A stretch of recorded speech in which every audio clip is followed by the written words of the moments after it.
Hello, everybody. Welcome in for another episode of Vol Club Confidential, sponsored by the great people at Knoxville Smiles. Make sure you go check them out at knoxvillesmiles.com. Coming up tonight on the show, we have Tennessee safety Andre Turrentine. But before we get to him, we bring in Will Crockett of the Volunteer Club. And Will, one game down through Barge Fest. We've had Barge Fest rolling all the way through this week, all the way up to Saturday's game with Alabama. Yeah, it was a ton of fun this weekend, so we really enjoyed it. We hope everybody that came out did as well. I think it's something that's super unique that you really can't do anywhere else in college sports. So we were excited for this, but now we've got Monday night Old Crow, Tuesday night Rodney Atkins, Thursday night Home Run Derby, the more toe dates. So we're excited to go through the second week of it. Yeah, get out there and check out that Home Run Derby. I mean, that's got just all kinds of fun written all over it. And you never know. I mean, they may throw Hunter Badur in the Tennessee River and mess up that hair. Although I'm not even sure it would move. He's got so much hair product in it, I'm not sure it even moved if it got wet. Yeah, at this point, the Tennessee River's flowing pretty good, so it may adjust it just a little bit, but not a ton. The last time I looked at it, it was like chocolatey brown. Yeah. Lastly, we'll get you out the door, the pop-up shop. Tell us about how it's going, what the latest is. Yeah, so, we're trying to get people down there on Friday nights prior to any home game, but it's open throughout the week as well. It's going really good. It's something that we've just been trying this fall just to try to learn a bit about that. But response has been great. We have coaches and players down there, so if you come by, you'll probably run into one or two. He is Will Crockett. Before we get to Andre Turrentine, more on Knoxville Smiles. I'm Tennessee basketball player JP Estrella. Let me give you a tour here of the offices at Knoxville Smiles. Dr. Costa is placing implants with a robot, and it's all done digitally. There's no guessing with this since it's all robotic. Dr. Welko is the newest addition to the office. He loves to research the latest and greatest in technology, so the other doctors go to him for the newest product information and techniques. Dr. Malone is building teeth in the mouth. To him, cosmetic bonding is more like artwork. He does this without cutting your teeth down. It's all about building them up. Guys, we still have a problem. Do y'all have a bigger chair?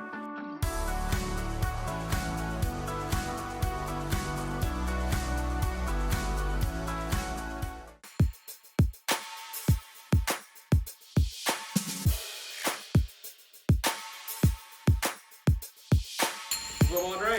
Good. How's it going, man? How are you doing? Doing great. How are you? I'm well. Andre, you've been at Tennessee for a few years now, man. I mean, what kind of, how much have you found Tennessee kind of ingrained into you at this point? I mean, it was home even before I got here. Being an in-state guy, being up here from as early as I can remember, 8th grade, going into freshman year, probably even before then. So just the culture of Tennessee and Tennessee's culture has been instilled in me even before. But now being here 3 years and seeing the culture, being a part of it for real, it's a part of me for sure. How have you grown on the field? I feel like I've grown tremendously. I've become smarter as a player. I've become more confident in my skill sets, growing them from offseason to camp, from camp to now on to the year. Just leading those guys the best way I can is also helped me grow confidence on the field as well. You've watched Jalen McCullough up close the last couple of years. Mm-hmm. Now to see him, with getting a pick six for the Rams, not too long ago, and just doing his thing. Does that kind of be like, okay, I've watched you do it, now you're there. How do I take that and put me there? Just being able to understand what it means to be a pro. Jalen, we called him Tank here. He had that approach every day, and the way he came in the building, whether it was game day or whether we just had walkthroughs. So just understanding what it means to be a pro and having that approach every day, it obviously pays off. Being with him, just having a pick six, but even before that, him knowing that he was going to be on the team, knowing that he was going to make the roster, just the way that he approached every day. Everybody loves game day, right? They love the games. But besides that, what's your favorite part of the week? Basically Sunday to Friday. Like what or is it training camp? What is it that's not game related that you really enjoy?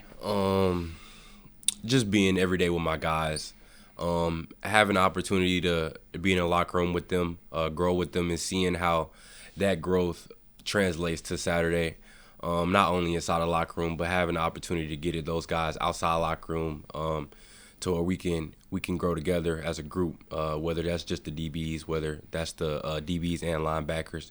So just being closer with those guys like Kamara Thomas, who plays D-line, who if you didn't play football, you wouldn't expect us to be as close as we are. But someone like Amari Thomas or someone like Keenan Peely, understanding that our relationship is going to allow us to have different perspectives of the game and ultimately make us better. Do you feel like you've become more of a vocal guy? it may seem that way outside looking in, but I feel like I've always been a leader. From high school, or even before high school, I've had the mindset to lead guys. I feel like that helps me better understand what I need to do, being able to lead guys around me. So for this specific team, I've become more of a vocal leader, but I've always been the talker, I feel like. Coach Banks, what have you enjoyed about him? What do you feel like he gets out of you? I feel like he strives. He makes me strive for my best every day. I love the way that he calls the game. I don't want to say it's comfortable to me, but I know what I'm going to expect for him. And understanding the calls that he's going to put us in, understanding what he wants out of those calls, being in this thing 3 years now with him, has helped me as a player, and it's helped our defense. You feel like your personality is similar to his? Nah. No? Nah. Do you think so? I mean, just, again, outside my little bit of interactions with you, my interactions with Tim, I mean, you guys, to me, are very business-like. Yeah. Like, I don't think, like, you may be the greatest practical joker of all time behind the scenes, but, like, that's not something we see. You seem like you're very serious, very business-like. Like, I'm here to do my interview. Yeah. I'm here to go to class. I'm here to go to practice, you know. I feel like his not so much his personality, but his presence as a leader in my life has allowed me to understand the times where I need to be, like you say, more business-like, or to where I should take something more serious than others. My personality allows me to see the fun in all things and allows me to have fun in even the most serious situations. But outside looking in, you might see a more business-like approach, because understanding in those times we need to have those that mindset. You started at Ohio State. Mm-hmm. Kind of take me through that decision in high school to go to Ohio State, and then what made you want to come back? If you guys all know, everybody remembers COVID. That was my senior year. So I think I had upwards around 30 offers at the time, anywhere in the country I could have went. And just understanding that I wanted to take myself to a new place, skill set wise, and the understanding of a game. Out of high school, I wanted to go to the highest ranked place possible, the place where I knew I would have a chance to get better and a chance to win. Coming out of high school, calling a spade, Tennessee wasn't at that place. They weren't where they are now, correct? Exactly. Yeah. So I took the chance on putting myself in a position where I would think that I would get the best out of myself. After a year there, a lot of my coaches left, and a lot of structural changes inside of that building led me back to here. But once I got in the portal and started thinking about new places to go, Coach Martinez was the first person I talked to, and understanding that relationship with him and building that relationship with him, and also me knowing that this is home for me at the end of the day, and knowing that I want to be closer to my family and having them have an opportunity to come up to the games and see me week in and week out. That was big for me. So seeing what Coach Hype had here and what he was building and what was transpiring, I wanted to be a part of it. And the first year I got here, we had a hell of a year. So just understanding that and building off of that has brought us to where we are now. You talk about, being an 8th grader, coming up here and that type of stuff. Like, what were your recollections of Tennessee football when you were a kid? Like, do you remember your first game you went to? Like, how old were you? Do you remember first time you watched Tennessee football, somebody run through the tee, that type of thing? I don't know how old I was when I first watched Tennessee. I think the first player one of the first plays I ever remember from Tennessee was Juwan Jennings' catch against Georgia, and then the one against Florida. So just seeing that team, Alvin Kamara, Josh Dobbs, Juwan Jennings, seeing all those guys, I knew that Tennessee had a special place for me. And Juwan Jennings, if you guys didn't know, he's from Oakland, Tennessee. Originally, I was born in Louisiana, but I grew up and was raised in Murfreesboro, Tennessee. So I watched him play a few times and watched him play quarterback for Oakland. At Blackman. Oh, yeah, for Blackman.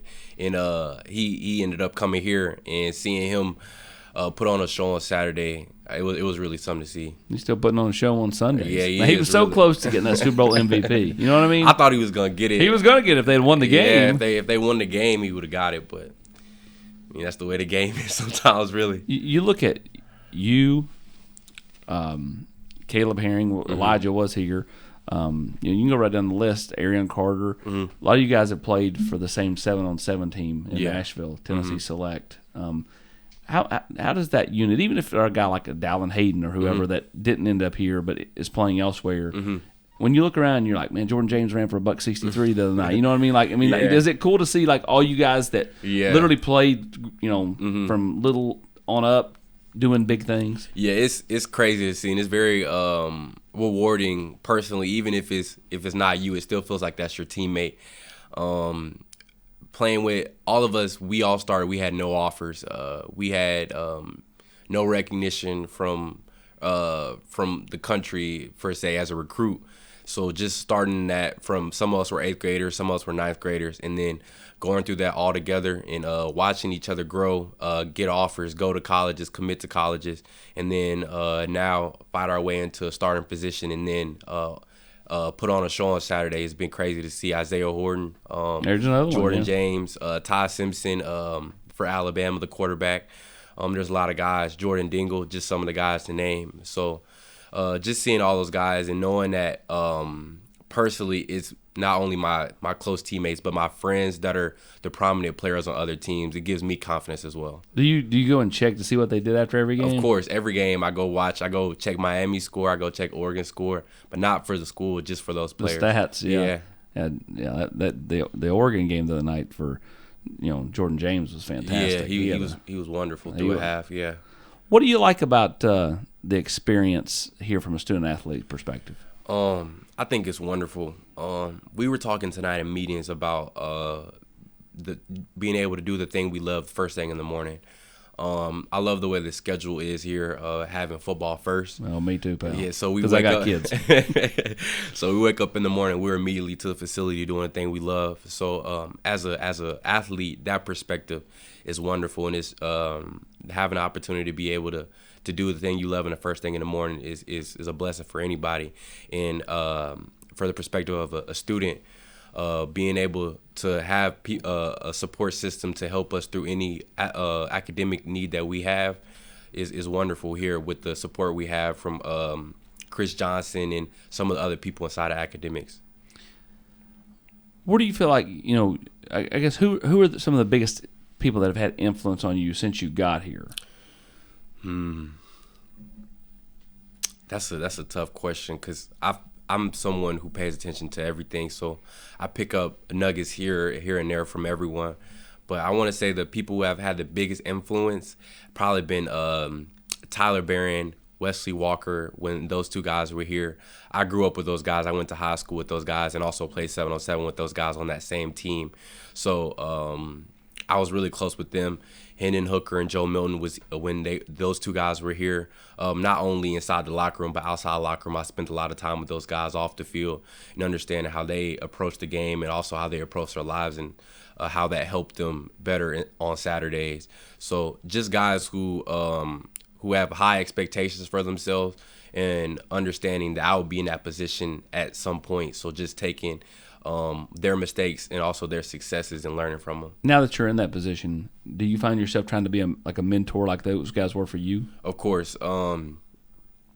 Every day, every second of every day, I found myself teaching more than I'm I don't want to say more than I'm learning, teaching more than I'm doing things myself. I'm putting those other guys in those situations where I've already had to where they can get better and see them in the same way that I see them or Coach Banks sees them, so we can be better as a defense. Guys like Boo Carter, Christian Harrison, guys who play in front of me and play the nickel position, they're right in front of me every play. So I'm telling those guys what to do and what to look for to help them be a better player. And the corners on the edge, they're not old either, they're young. So helping them understand the formations and the splits and stuff and how they can make plays for themselves as well. What makes you smile? My life, honestly. I feel like every day we get to do something we dream about doing as children. So being able to be in that position every day is something to smile about, whether you have a tough weekend like we just had or whether you have one of the best weekends of your life like we did 2 weekends ago. I have a strong belief that this game can give and take away at any moment. So just understanding that as long as we're still in the game, that is something to smile about. And he's smiling. Now for more on Knoxville Smiles, let's take a listen to Lance Hurd. Knoxville Smiles depend on us to make you smile better. Knoxville Smiles, are you happy with your smile today? Knoxville Smiles, we're all about smiles. Hey, Lance, what makes you smile? Pancake blocks. All right, so every week I have the kid pull out his phone. Yeah. And I want you to call the one person that you know will answer, that you can count on to answer whenever you call, anytime. We'll put him on speaker.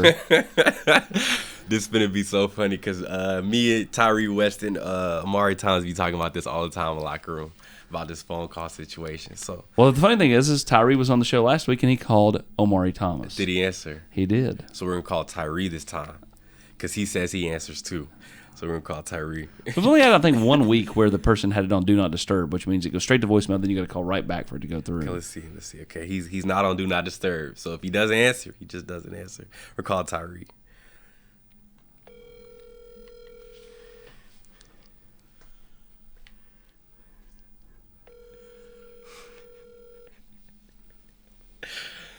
Oh my God, you're not gonna answer. Oh, that's sad. Tyree, come on, man. We're gonna leave him a voicemail. Not available. At the tone, please record your message. When you have finished recording, you may hang up. You want me to leave a voicemail? Hang I'll on. do it. All right, here you go. Tyree, it's Austin Price on Andre Turrentine's phone. A week ago, you called Big O. He answered. Andre put you to the test. You didn't answer, which means you failed. Which means tomorrow, and when you do meeting with Coach G, you don't get to have a seat. You got to stand up the entire meeting. You got to stand, my You got boy. to stand the whole time. You got to do it. See ya. Funny. Appreciate it. Well, that actually was more fun that he didn't answer, just because he was on last week's show. Me and Owen, Tyree, we talked probably about this last week. I said, when I call one of you two, I said, Tyree answers more than Amari. Amari was like, I always answer. Tyree the one who don't answer. And Tyree, you didn't answer. So, proof's in the pudding. You got to be careful with Omari Thomas, though. He'll push you down. I mean, like, listen, outside of the kickers, if you would give me and said, I'm going to give you $1,000 to say who would never do that, that would be the last person I'd pick. They had to have done something to him because he's like the most mild-mannered, like good human being there When is. the helmet come on, it's all fair and game. I was like, everything's fair. It's all fair game when the helmet come on. I like People turn no to something different. Jabari's take on that. Yeah, you probably say the same thing. He's seen that side of O before too. So, do you like history? Yeah, Because I heard you like history. Best subject. Who you hear that from? It's one of my best subjects. If not my best subject. I remember some crazy stuff. What do you like about history? Like, where does that come from? I'm a huge history guy. Like, I could go to Washington, D.C. and walk around FDR and MLK and you know, Korean War Memorial and all. I could just sit there and soak that up all day long. I think naturally for me, I have a very good memory. So like when we were in school, they would tell us random facts, and at the time I wouldn't really care, but like it would just be in the back of my head. And then if something came up about it in the future, I would just be like, oh, I remember so and so. But I think the most interesting thing about history to me, my favorite part of history right now is World War II, just because of how brutal the war was and how unforgiving it was and how similar that is to the game of football we play. As far as like, so if you could think about it from this perspective, you have the D line, the O line. You kind of think of that as the infantry, the trenches. You know what I'm saying? Sure. You got the guys on the back seven, and linebackers. They're kind of plug and play. They fill in, kind of part of the trenches, kind of part of the back seven. But the back seven, I kind of think of us as like the Air Force. Yes, the bombs fly. We gotta stop the bombs, all that stuff like that. So, just understanding how General Neyland took the aspect of war and implemented it into football, and understanding how that still applies now and how much the game is the same, and even though it's different. So I really am. I've really been thinking about that lately with history, but history as a whole, I don't know what about it that interests me.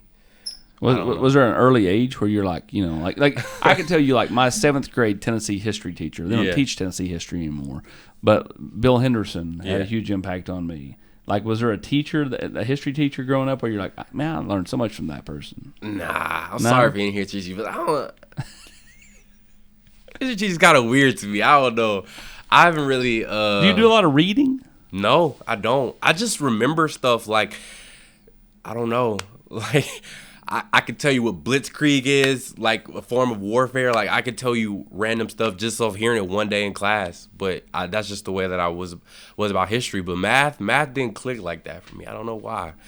But history was a subject like that where, I don't know, when somebody told me something, if it was interesting. Civil War, years of the Civil War. Tell me, you know them? I don't. I know it's 18-something. 1861, 1865.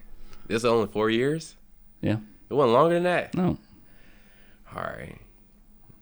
John JFK was shot what year? 1973. 63. 63. See, I was close. You're close. I was 10 years old. I wouldn't lie. You didn't know you were gonna get a history lesson tonight. No, I didn't. You can ask me one more question. Oh, now you put me on the spot.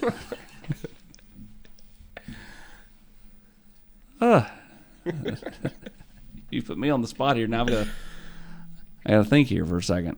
Give me something. What easy. president? This isn't necessarily like war related. Okay. What president? I'm gonna give you 2 questions. What president was the interstate system named after? Thurgood Marshall. No. Eisenhower. No. Eisenhower. Wait.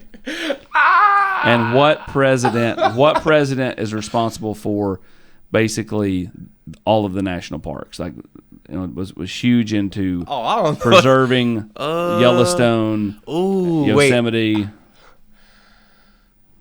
Give me a year. It's early 1900s, late 1800s, early 1900s. Teddy Roosevelt. I would have got that one. If you gave me like multiple choice, I probably would have got it. Multiple choice.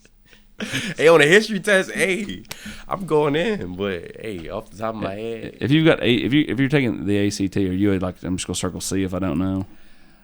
Nah. I think about it more of a systematic way than that. I think like it's not gonna be straight C's in a row if I don't know. I gotta like space it out, like put B, D, like just based off how my answers have already been. Sure. Yeah, I know that don't make sense. No, I'm with you. Did you like the ACT, or were you like, oh, we didn't take it. Oh, that's right. I got lucky. You got lucky. You're right, because the ACT COVID or SAT. I got away. You just got rubber stamped on in. Yeah, I got scot free.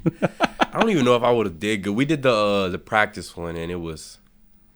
I don't think I did good on it, but I didn't try. I knew it was practice, so I don't know what I would have did, but yeah, I don't know. I have no idea. I want to say I'll get a 34, but that's not true. Give me your Mount Rushmore of food places in Knoxville. Top 4.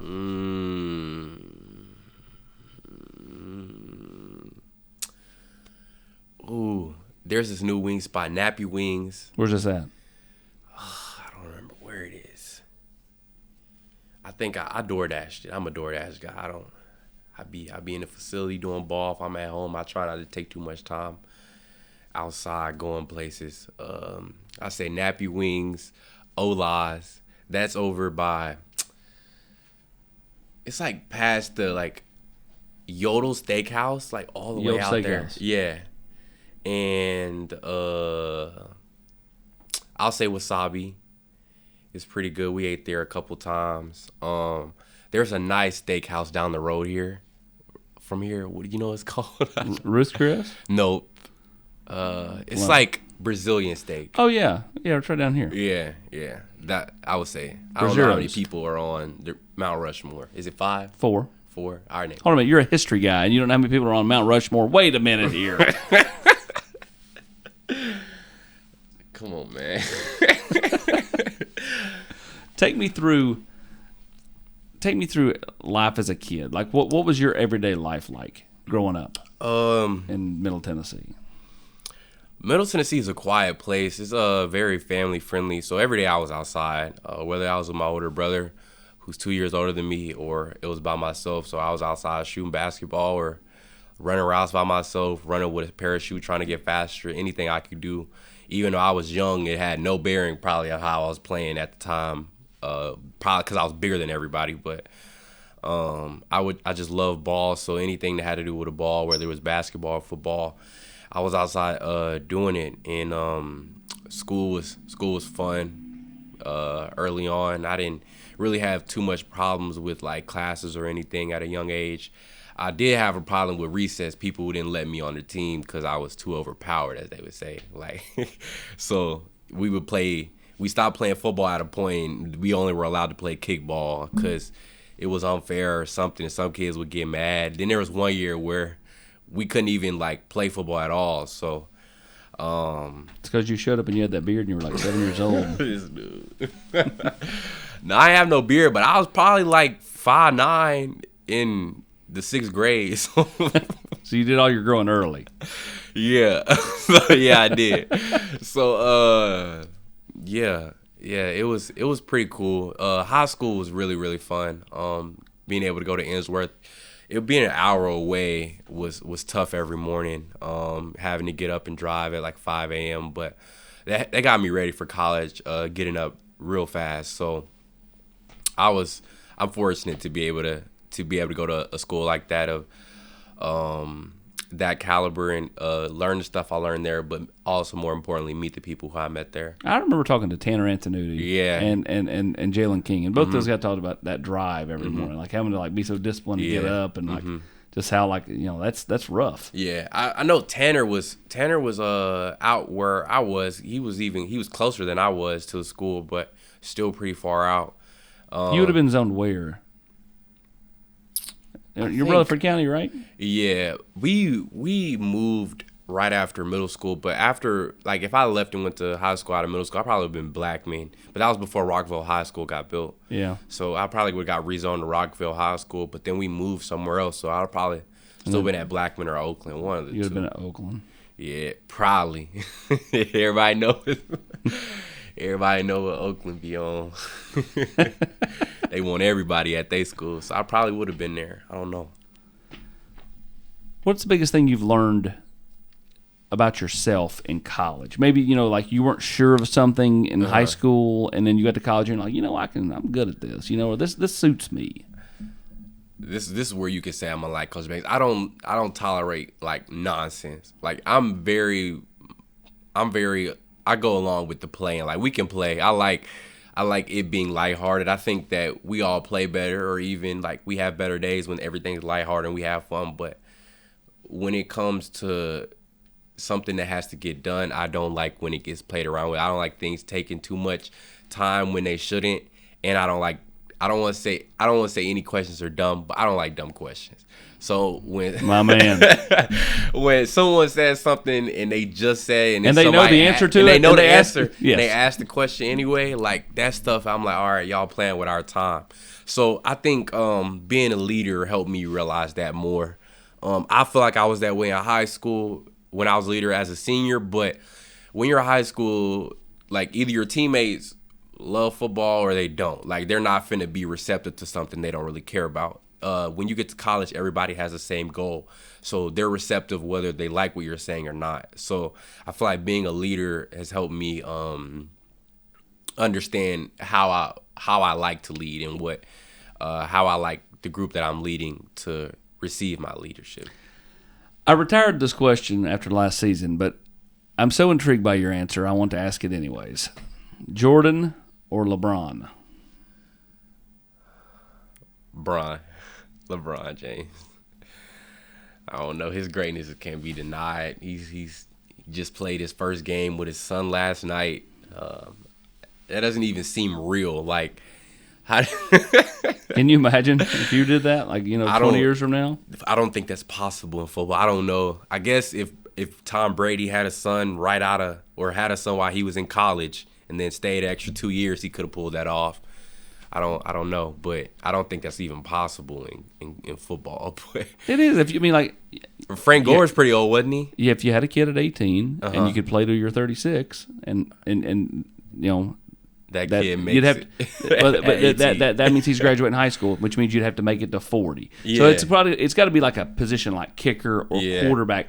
You don't see there are very few skill guys or offensive linemen that are getting to that point in age, right? Like it's got to be a certain position probably. Yeah, I think I think kicker could get that done. Quarterback maybe. Got to be the best quarterback of all time. Which means if you're still playing So I could see that happening, but basketball, I still didn't think that was like possible. That's very hard to fathom. Even when you look at it now, it's almost comical seeing those two guys. Like that's literally his son. And then you got Dalton Connect over there, like. Yeah, and seeing Bron still been able to do what he does at this age, being able to mentor his son while also still playing is just something that can be denied. Not even to mention all the accolades and stats that he has. We talked about the history stuff, but what's something most people don't know about Andre Turrentine?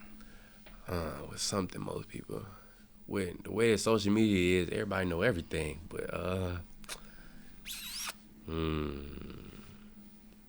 like, do you have any vices? I mean, is there, a specific video game you like to play? Is it, do you like to travel? Do you like to, This is hard. This is a hard question. When you go to Dollywood, you like to put, you like to get one of those coins that are like odd shaped. You put 2 quarters and a penny in, and it comes out with the logo. Like a hobby. I really do, like now that football season starts. It's really hard to try to think about what it was like when we weren't in season or what I was doing, because I'm pretty much am 100% on. When I'm not playing ball, I'm either sleeping. I love to sleep. I will say that's one thing it's kind of odd about me. I love sleeping. I don't take it as a sign of like depression or anything or a bad mood or upset. I love sleeping. One thing. I think a lot of people don't know I was born in Louisiana.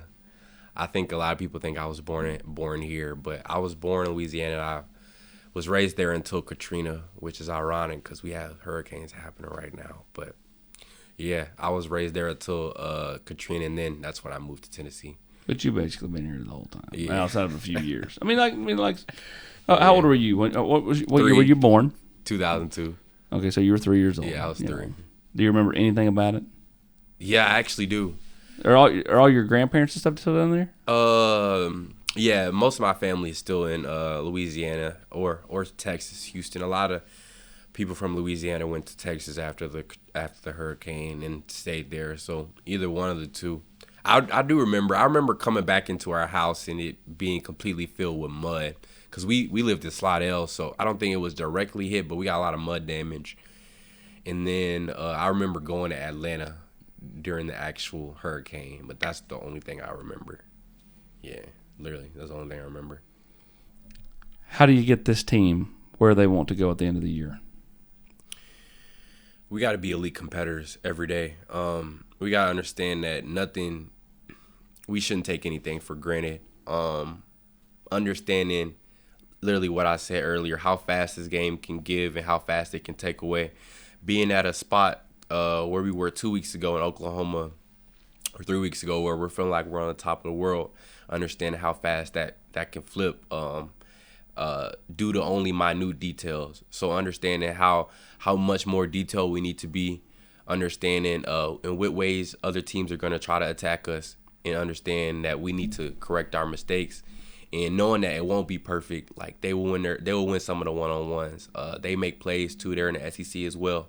But understanding the rest of the games are SEC games, with an exception of one. So understanding that the rest are SEC games, and understanding that the sense of urgency has to increase. Well, what we learned tonight, he likes to sleep, he likes history, at least we think he does, and he doesn't like dumb questions.